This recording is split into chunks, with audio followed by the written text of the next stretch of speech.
The Boeing 747 shook violently at 37,000 feet. 3 armed fighter jets surrounded them, demanding they land in hostile territory. The captain's trembling voice broke through the intercom. "Is there any fighter pilot on board?" An 11-year-old girl stirred from her nap. She stood, calm and silent, and walked to the cockpit. When she spoke, every fighter pilot on the frequency froze. "This is Sierra, Hawk's granddaughter. I can help you." Before you watch full story, comment below from which country are you watching. Don't forget to subscribe for more amazing stories. The afternoon sun cast long shadows across San Diego International Airport on Friday, September 13, 2019, as passengers boarded United Airlines Flight 889 to Washington, D.C. The Boeing 747 was carrying 298 passengers on the cross-country journey, a typical mix of business travelers, families, and military personnel heading to the nation's capital. Among them was a small girl with braided blonde hair, wearing purple sneakers, jeans with flower patches, and a pink hoodie with cartoon characters on it. 11-year-old Sierra Mitchell settled into seat 18A by the window, carefully arranging her belongings in the space around her. She had a small backpack decorated with unicorn stickers that contained her tablet loaded with games, a well-worn copy of Charlotte's Web, and her most prized possession, a stuffed brown bear named Maverick that had belonged to her father when he was young. The flight attendant helping passengers stow luggage smiled warmly at her. "Traveling by yourself, sweetie?" the flight attendant asked gently, noting the unaccompanied minor tag on Sierra's backpack. "Yes, ma'am," Sierra replied politely in a soft voice. "I'm going to visit my grandpa in D.C. "Well, aren't you brave? I'll check on you during the flight, okay? If you need anything at all, you just press this button." The flight attendant showed her the call button, speaking slowly as if Sierra might not understand. Sierra nodded with a sweet smile, not mentioning that she understood the aircraft's entire communication system, could identify every component of the Boeing 747, and had memorized emergency procedures for scenarios the flight attendant had probably never even considered. She had learned not to share such things. Adults got confused when an 11-year-old talked about thrust-to-weight ratios or tactical air combat maneuvering. The passenger in seat 18B, a businessman in his 50s, glanced at Sierra as he sat down. "Flying alone? Where are your parents?" "My mom and dad are deployed," Sierra answered simply, arranging Maverick the bear on her lap. "They're Navy pilots." "Oh, that's nice," the man said with the patronizing tone adults often used with children, clearly not grasping the significance. He turned to his laptop, dismissing her as just another military kid. What Sierra didn't say, what she never told strangers, was that her parents weren't just Navy pilots. Commander Jennifer Siren Mitchell and Commander Thomas Blade Mitchell were both Top Gun instructors at Naval Air Station Fallon, two of only a handful of married couples who had both achieved that elite status. They flew F/A-18 Super Hornets and trained the best fighter pilots in the world. And her grandfather, Brigadier General Harrison Hawk Mitchell, United States Air Force retired, was a living legend. He had flown F-4 Phantoms in Vietnam, F-15 Eagles in Desert Storm, and had transitioned to F-22 Raptors before retiring. He had 17 confirmed aerial victories, had commanded fighter wings, and had trained 3 generations of combat pilots. His call sign Hawk was spoken with reverence in fighter communities worldwide. Sierra had grown up in a world of fighter aviation. Her earliest memories were of sitting on her grandfather's lap while he explained tactical maneuvers using model aircraft. By age 4, she could identify every fighter jet in the U.S. military inventory by silhouette alone. By age 6, she was reading her parents' tactical manuals when they left them on the coffee table. By age 8, she had logged over 100 hours in flight simulators, with her father and grandfather coaching her through complex combat scenarios. Her parents had tried to give her a normal childhood, enrolling her in regular school, encouraging friendships with other kids, limiting her exposure to military life. But Sierra was drawn to aviation like a moth to flame. It was in her blood, in her DNA, passed down through 3 generations of fighter pilots. While other girls her age played with dolls, Sierra built scale models of F-22 Raptors with astonishing accuracy. While her classmates struggled with basic math, Sierra was calculating intercept courses and fuel consumption rates in her head. The Mitchell family had a tradition. Every generation produced at least one fighter pilot who became a legend in their own right. Sierra's great-grandfather had flown P-51 Mustangs in World War II. Her grandfather had become Hawk. Her parents had both achieved Top Gun instructor status. The family expected Sierra to continue the legacy, but nobody rushed her. They let her learn at her own pace, absorbing knowledge like a sponge, developing instincts that seemed almost supernatural. But to the world, she was just an 11-year-old girl flying alone to visit her grandfather. The flight attendants treated her like a child who needed protection and gentle supervision. The passengers who noticed her at all saw a young girl with a stuffed animal, someone to smile at kindly and then ignore. Flight 889 pushed back from the gate exactly on time.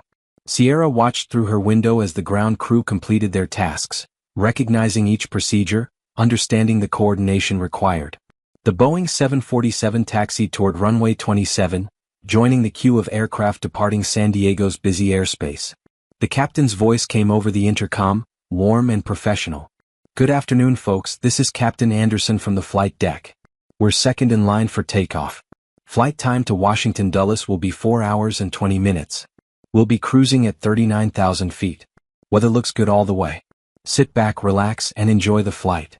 Sierra settled into her seat as the massive aircraft took off, climbing smoothly into the California sky. San Diego's coastline fell away below, the Pacific Ocean stretching endlessly to the west. She pulled out her tablet and pretended to play games, but she was actually reviewing tactical aviation diagrams her grandfather had sent her, encrypted in what looked like a children's puzzle app. The first 90 minutes of the flight were completely routine.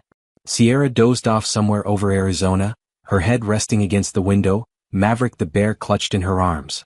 The flight attendant checked on her twice, smiling at the peaceful scene of a child sleeping innocently, never imagining what knowledge resided in that young mind. The businessman beside her worked on spreadsheets, occasionally glancing at Sierra with the benevolent disinterest adults show toward children who aren't causing problems. Behind them, a family with twin toddlers struggled to keep their children entertained. Across the aisle, an elderly couple read books quietly. It was a perfectly ordinary flight. Sierra was deep in a dream about flying with her grandfather in an F-22 when something changed. Even in sleep, her subconscious mind, trained by years of her family's instruction, registered the subtle shift in the aircraft's vibration. Her eyes opened slowly, still heavy with sleep, but her mind was already sharpening, assessing. The aircraft had altered course. The turn was smooth, professional, but it wasn't a normal course correction. The angle was wrong. The duration was wrong. Sierra had flown enough hours in simulators and had studied enough real flight data to know when something wasn't right. She sat up straighter, pushing Maverick aside, and looked out the window. They were over desert terrain, mountains visible to the north. She checked her watch, they should be over New Mexico by now, but the terrain didn't match. They had deviated from their course. The seatbelt sign illuminated with a soft chime. The captain's voice came over the intercom, and Sierra's blood ran cold at what she heard underneath the carefully controlled tone. "Ladies and gentlemen, we're experiencing a minor navigation issue. Please return to your seats and fasten your seatbelts. Flight attendants, please be seated immediately." Sierra knew that tone. She had heard it in her parents' voices when they debriefed dangerous missions. She had heard it in her grandfather's voice when he told stories about combat situations that went wrong. That was the voice of a pilot facing something serious, something dangerous, trying not to panic the passengers. She pressed her face to the window, scanning the sky with eyes trained to spot threats. At first, she saw nothing but empty sky and desert below. Then her breath caught. There, at their 4 o'clock position about 2 miles out, a fighter jet. She recognized it instantly from countless hours studying aircraft recognition. A Chinese-made Chengdu J-10, a 4th-generation multi-role fighter. It shouldn't be here. It couldn't be here. This was United States airspace. Sierra's eyes swept the sky and found 2 more. One at their 9 o'clock, another high at their 12 o'clock. 3 fighter jets in a tactical formation bracketing a commercial airliner over American soil. This wasn't a navigation issue. This was a military situation. The businessman next to Sierra noticed her pressed against the window. "What are you looking at, kid?" "Fighter jets," Sierra said quietly. 3 of them. "They're escorting us." The man laughed. "You've got quite an imagination. There's nothing out there but clouds." But Sierra knew what she saw. And more importantly, she knew what it meant. These weren't U.S. military aircraft providing escort. The formation pattern was wrong for a friendly escort. This was an intercept formation designed to control and direct a target aircraft. Someone was forcing Flight 889 to change course, and the captain was complying to avoid being shot down. Sierra's mind raced through possibilities. How had hostile fighters entered U.S. airspace? Where were they forcing the flight to go? Why hadn't U.S. air defense responded? Her grandfather had taught her that in tactical situations, You don't panic, you assess, prioritize, and act. She was reaching for the call button to alert the flight attendant when the captain's voice came over the intercom again, and this time the fear was unmistakable. This is Captain Anderson. I need to know immediately, is there any fighter pilot on board this aircraft? Any military pilot with tactical aviation experience? Please identify yourself to the flight crew immediately. This is an emergency. The cabin erupted in confused murmurs. Passengers looked at each other nervously. The flight attendants moved through the aisles quickly, scanning faces, asking if anyone had military flight experience. Nobody responded. Commercial pilots had completely different training from fighter pilots. The captain wasn't asking for just any pilot, he needed someone who understood tactical aviation, air combat, military procedures. Sierra unbuckled her seatbelt and stood up, her small frame barely visible over the seat backs. The businessman next to her grabbed her arm. Sit down, kid. This is serious. Adults are handling it. Let me go, Sierra said quietly but firmly. I need to talk to the captain. Don't be ridiculous. You're a child. Sit down before you get hurt. But Sierra pulled free and stepped into the aisle. A flight attendant hurried toward her. Sweetie, you need to sit down and buckle up. This isn't a game. I need to speak to the captain, Sierra said, and something in her voice, some quality of calm authority that seemed impossible in an 11-year-old, made the flight attendant pause. It's about the fighter jets. The flight attendant's eyes widened. How do you know about Dash? Because I can see them out the window. Chinese J-10s, 3 of them in tactical intercept formation.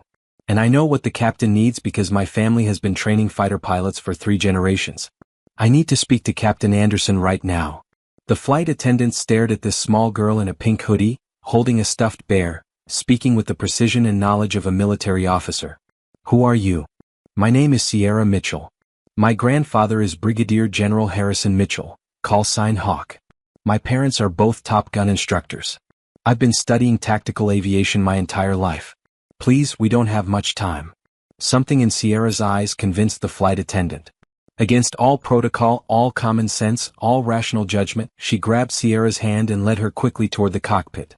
Passengers stared in confusion and disbelief as the flight attendant knocked on the reinforced cockpit door with the emergency code. The door opened a crack and the first officer's face appeared, tense and sweating. What is it? Sir, there's a passenger who says she has fighter pilot knowledge. She's Dash. Send them in. Now. The door swung open and Sierra stepped into the cockpit, still holding Maverick the bear. Captain Anderson spun around, and his face went from desperate hope to crushing disappointment when he saw an 11-year-old girl. What is this? He demanded. I need a fighter pilot, not a child. Captain Anderson, my name is Sierra Mitchell, she said, her voice steady and clear. My grandfather is Brigadier General Harrison Hawk Mitchell. My parents are Commanders Jennifer and Thomas Mitchell, both Top Gun instructors. I've been training in tactical aviation since I was 4 years old. I know you're being intercepted by hostile aircraft. I can see them. Chinese J-10s. 3 of them. And I can help. Captain Anderson stared at her in disbelief. The first officer looked like he might faint. Through the cockpit windows, the fighter jets were clearly visible now, menacing gray shapes against the blue sky. This is insane, Anderson muttered. You're a child. You can't possibly dash. Captain, with respect, we don't have time for this, Sierra interrupted with a calm authority that seemed to come from somewhere beyond her years. Those fighters are forcing you off course. You're complying because you're afraid they'll shoot us down. You called for a fighter pilot because you need someone who understands tactical procedures and can communicate with military assets. I'm not qualified to fly this aircraft, but I understand tactical aviation better than most adults. Let me help. The radio crackled with a heavily accented voice. United 889, maintain heading 270. Descend to flight level 250. Do not deviate or you will be fired upon. Captain Anderson's hands shook on the controls. They're forcing us toward the Mexican border. I don't know what's happening. Our radios are jammed except for their frequency. I can't contact air traffic control or anybody else. I don't know what to do. Sierra stepped closer, her mind processing tactical information at incredible speed, channeling years of her family's teaching. Captain, may I use your radio? What? Why? Because those fighters are operating on a frequency they think we can only receive, not transmit on. But if we modulate our emergency transponder correctly, we can punch through their jamming on military frequencies. My grandfather taught me how. Let me try to reach U.S. air defense. Anderson looked at the first officer, who shrugged helplessly. What did they have to lose? Anderson nodded, and Sierra climbed into the jump seat, her small fingers moving across the communications panel with practiced precision. She adjusted frequencies, modulated the signal exactly as her grandfather had taught her during their long sessions where he treated her like a junior officer, not a child. She keyed the microphone. Broken arrow, broken arrow, broken arrow. This is United 889 Heavy, squawking 7700. We are being intercepted by 3 hostile aircraft, Chinese J-10s coordinates. She rattled off their exact position from memory after glancing at the navigation display. We are being forced toward Mexico border. Request immediate tactical assistance. Authentication code Sierra Hawk 247 Tango. The authentication code was her grandfather's personal identification, something she had memorized from his study wall where it hung framed, his final mission code from his last operational flight. She was betting that someone, somewhere in the U.S. military network, would recognize Hawk's authentication code and respond. 4:30 agonizing seconds, there was nothing but static. Captain Anderson was descending as ordered, the hostile fighters maintaining their positions. Then a new voice crackled through, American, shocked, urgent. United 889, this is Huntress on guard. We copy your broken arrow. Authentication code confirmed. Who am I speaking to? That code belongs to General Mitchell. Sierra keyed the mic again. Huntress, this is Sierra Mitchell, General Mitchell's granddaughter. I'm 11 years old. I'm a passenger on this flight. 3 Chinese J-10s intercepted us over New Mexico and are forcing us toward Mexico. Captain Anderson is complying under duress. We need immediate assistance. Another pause, shorter this time. Sierra, this is Colonel Roberts at Huntress. I flew with your grandfather. I need you to stay calm and give me exact positions of the hostile aircraft. Sierra provided precise tactical information, distances, angles, altitude, heading of each fighter. She described their formation pattern, their weapons loadout visible on the hardpoints, their fuel tank configuration that indicated their operational range. She spoke in clear, technical language, using terminology that made Colonel Roberts realize this wasn't a confused child making things up. Sierra, help is coming. We've scrambled F-22s from Nellis. ETA 12 minutes. I need you to do something very important. Tell me about the lead fighter. The one at your 12 o'clock high. Sierra looked through the cockpit window at the lead J-10. Single seat configuration.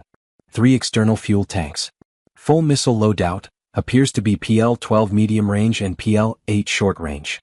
No external gun pod, so he's relying on internal gun only. The pilot is maintaining high cover position, classic combat spread formation. Outstanding, Sierra. You've been trained well. Now listen carefully. Those F-22s will intercept, but we need to keep you safe until they arrive. The J-10s can't know we're onto them yet. Captain Anderson needs to keep complying, but very slowly. Can you communicate that to him?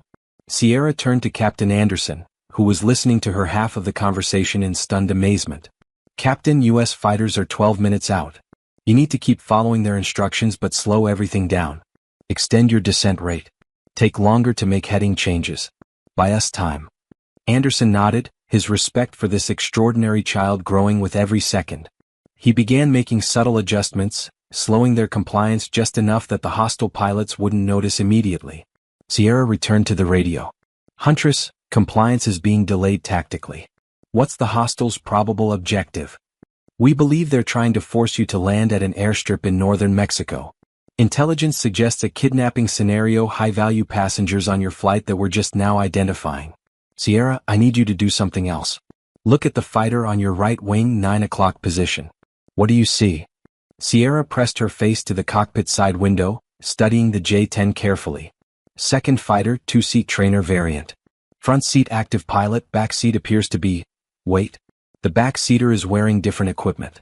Not a standard flight suit. Looks like civilian clothes under a harness. Sierra, that's probably the hijack coordinator. Not a military pilot. He's directing this operation. The J-10 pilots are likely mercenaries. This changes everything. When our F-22s arrive, they'll need to know which aircraft to prioritize. Sierra's mind raced. Her grandfather had taught her about tactical prioritization. Huntress, recommend F-22s target the lead aircraft first. He's the flight leader, most experienced. Taking him out psychologically impacts the others. The coordinator in the two-seat trainer will panic without military leadership. Negative, Sierra. We can't shoot them down, too much risk to your aircraft from debris and explosion proximity. F-22s will force them to break off with intercept maneuvers. But your tactical assessment is correct. Lead aircraft is priority. Captain Anderson interrupted. The lead fighter is signaling us to descend faster. They're getting suspicious. Sierra thought fast, drawing on every tactical scenario her family had drilled into her. Captain, comply but make it look like you're having control issues. Descend erratically like you're fighting turbulence or mechanical problems. Make them think you're struggling, not stalling. Anderson immediately began making the descent rougher, the aircraft shuddering slightly, the nose pitching up and down as if fighting control issues. The hostile fighters maintained position, apparently buying the deception. Huntress, how long now? Sierra asked. 8 minutes, Sierra. You're doing amazing. Your grandfather would be incredibly proud. Sierra felt tears prickling her eyes but blinked them away. Fighter pilots don't cry during tactical situations. That was one of the first lessons her grandfather had taught her. The radio crackled with the hostile voice again. United 889, your descent is unacceptable. Stabilize immediately or we will fire warning shots. Captain Anderson looked at Sierra with wide eyes. Warning shots meant they were getting desperate. Sierra keyed the military frequency. Huntress, hostiles are threatening warning shots. They're losing patience. Acknowledged, Sierra. F-22s are going supersonic. 6 minutes. Tell Captain Anderson to stabilize the descent. We can't risk them actually shooting. Sierra relayed the message and Anderson smoothed out the descent, returning to steady compliance. The hostile fighters settled back into formation, apparently satisfied. Sierra, Colonel Roberts' voice came through, softer now. I need to tell you something while we have time. I was with your grandfather on his last combat mission before retirement. He talked about you constantly. Said you had the instincts of a fighter pilot, that you'd be the best of the Mitchell legacy. He was right. Sierra's voice was small, young for the first time in this crisis. Does Grandpa know what's happening? We've notified him. He's on the line at Command Center. He wants you to know he loves you and to trust your training. And Sierra? He says to remember what Hawk always taught you. Sierra smiled despite the tension. She knew exactly what her grandfather meant. When everyone panics, Hawk stays calm. When the situation looks impossible, Hawk finds a way. When the mission is critical, Hawk never fails. That's right, Sierra. And you're Hawk's granddaughter. You've got this. The next 5 minutes felt like hours. Sierra monitored the hostile fighters, feeding continuous updates to Huntress. She kept Captain Anderson calm, explaining tactical situations in simple terms, helping him understand why they needed to maintain this dangerous game of compliance and delay. The passengers in the cabin were terrified, whispering among themselves, some crying, some praying. The flight attendants had informed them that there was a situation, but couldn't provide details. Nobody knew that their lives depended on an 11-year-old girl in the cockpit, calmly coordinating their rescue with military precision. Huntress, I'm picking up new radar contacts, the first officer suddenly reported, pointing at the navigation display. Multiple aircraft, high speed, approaching from the northeast. Sierra looked at the display and her heart leaped. Huntress, we have radar contact. Are those our F-22s? Affirmative, Sierra. Raptor flight, for aircraft, 60 seconds to intercept.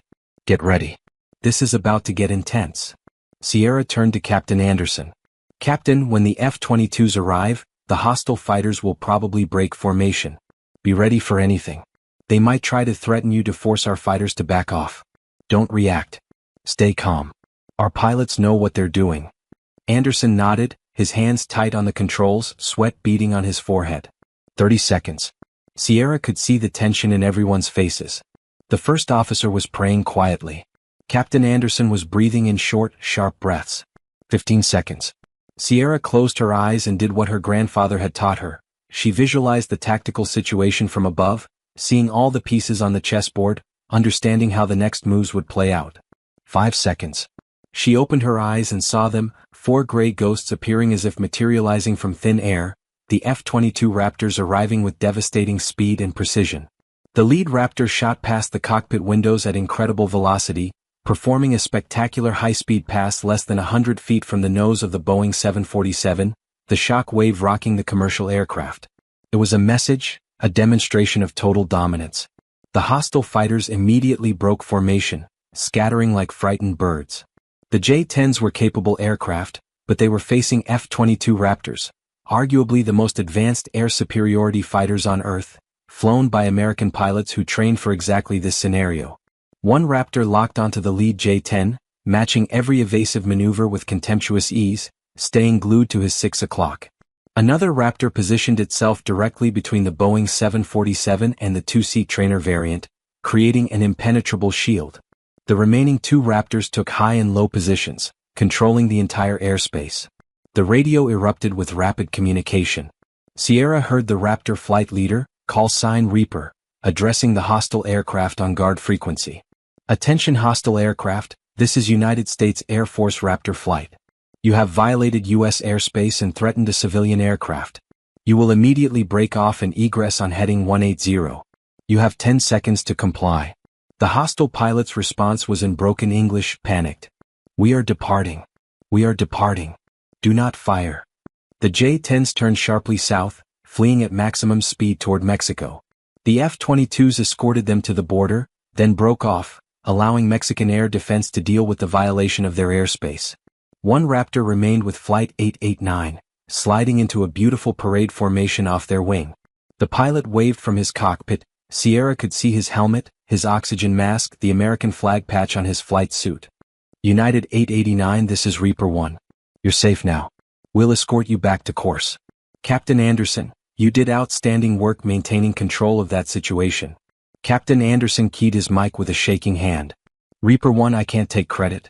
I had help from a very special passenger." "We know, Captain." "Sierra Mitchell, this is Major Davis. Your grandfather is my squadron commander. He's listening on this frequency. He has a message for you." There was a click, and then Sierra heard the voice she loved most in the world, strong and proud and filled with emotion. "Sierra, this is Hawk. You did it, little bird. You stayed calm, you used your training, and you saved everyone on that aircraft. I'm so proud of you. You're a true Mitchell. You're a fighter pilot in spirit, and someday you'll be one in reality. I love you, Sierra." Sierra's composure finally cracked.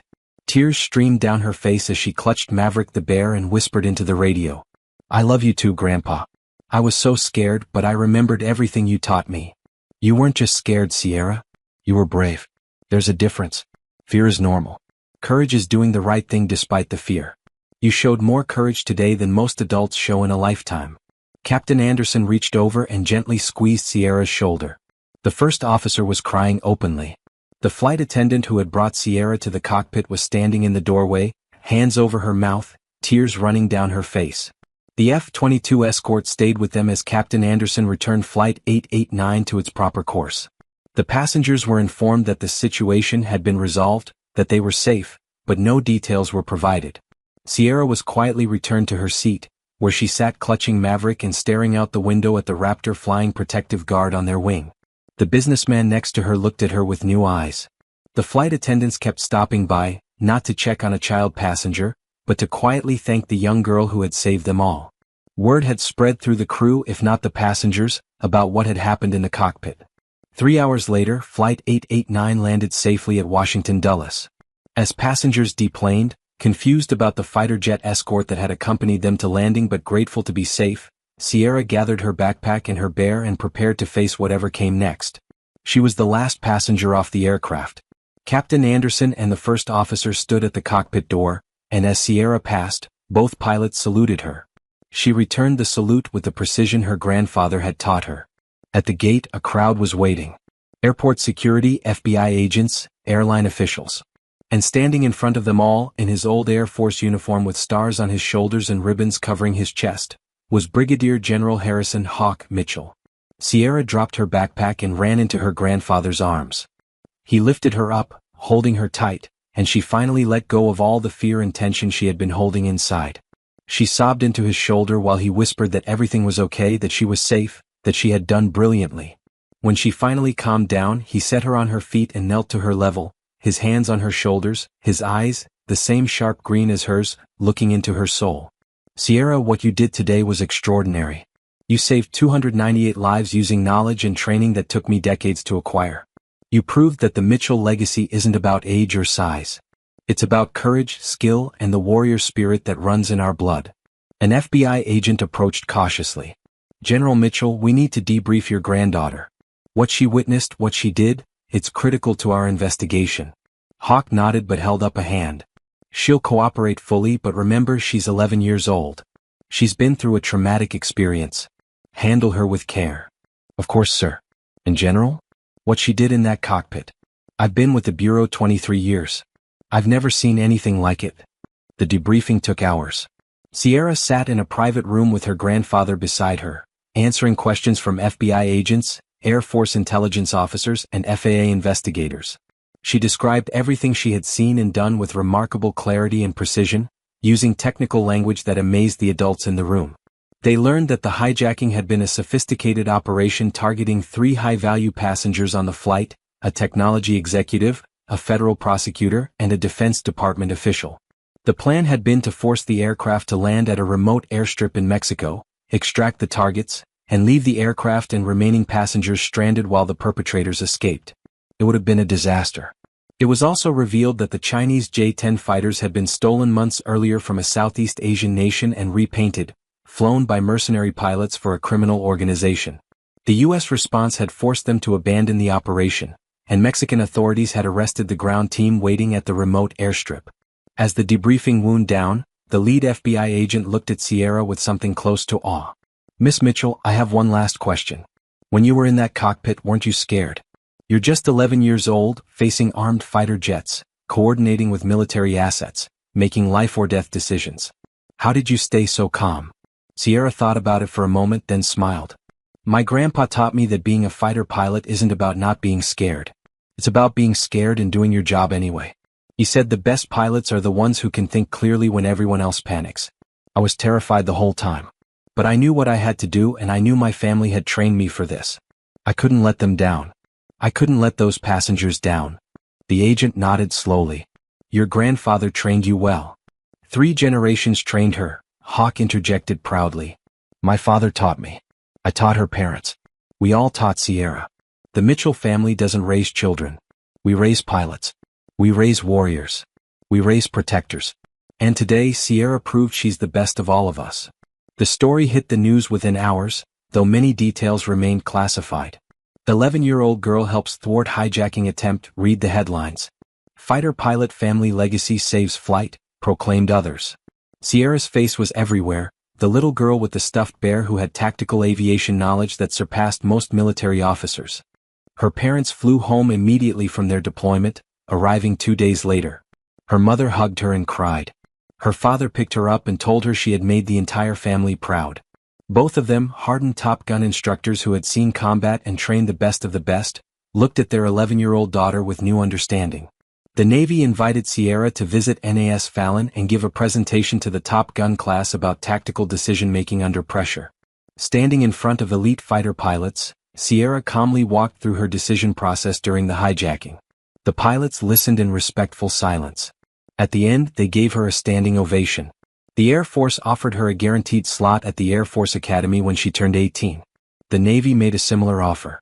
Sierra politely told them both that she had 7 years before she needed to decide, and she intended to enjoy being a kid for at least a little while longer. 6 months later, Sierra was back to being a normal 6th grader, mostly.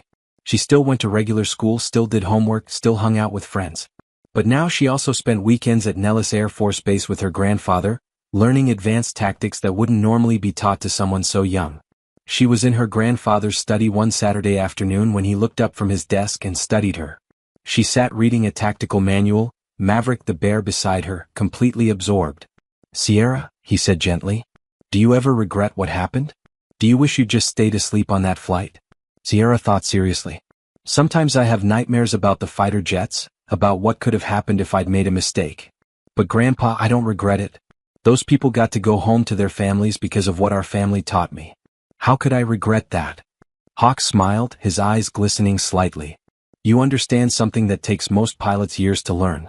It's not about the glory. It's about the mission. It's about bringing people home safe. Captain Anderson sent me a letter, Sierra said quietly. He said his daughter is my age. He said she got to celebrate her 12th birthday because of what I did. He said he gets to walk her down the aisle someday, see his grandchildren, all because I was on that flight. How does that make you feel? Proud. And a little overwhelmed. That's a lot of responsibility for someone my age. It is, Hawk agreed. But you didn't ask for it. The situation chose you. And when it did, you rose to meet it. Sierra looked at the photos on the wall, 3 generations of Mitchell pilots, and now her photo in the cockpit of Flight 889. Grandpa, when I'm old enough to fly fighters, what do you think my call sign will be? Hawk considered it seriously. Call signs are earned, not chosen. But whatever yours ends up being, I know it will be spoken with respect. Because you've already earned that much. The Mitchell tradition, Sierra said thoughtfully. Great-grandpa flew P-51s. You flew F-15s and F-22s. Mom and Dad fly F divided by a -18s. What if I want to do something different? Sierra, the Mitchell tradition isn't about what aircraft you fly. It's about excellence, courage, and service. Whatever you choose to do in aviation, as long as you do it with skill and honor, you'll be carrying on the tradition perfectly. Sierra smiled and picked up Maverick, hugging him tight. 7 more years until I can start pilot training. It seems like forever. Use that time to learn everything you can, but also to be a kid. Have adventures that don't involve tactical aviation. Make mistakes that don't risk lives. Learn who you are outside of the cockpit. But I already know who I am. I'm a Mitchell. I'm a pilot. You're also Sierra.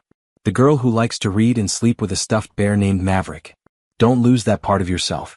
That part is just as important. As Hawk drove her home that evening, Sierra looked out at the stars beginning to appear in the darkening sky. She thought about the vastness of the atmosphere, about the freedom of flight, about the responsibility that came with the knowledge she possessed. Grandpa, she said quietly, thank you for believing in me, for training me, for trusting me even though I'm just a kid. Hawk squeezed her hand. Sierra, I didn't give you anything. I just helped you discover what was already inside you. The courage, the skill, the warrior spirit, that was always yours. All I did was help you understand what you're capable of.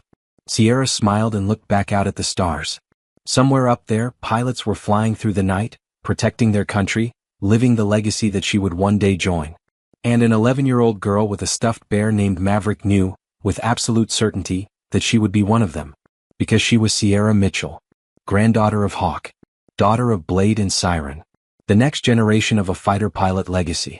And the girl who, at 11 years old, had proven that heroes come in all ages, and that sometimes the most unlikely person in the room is exactly who you need when the impossible must be done.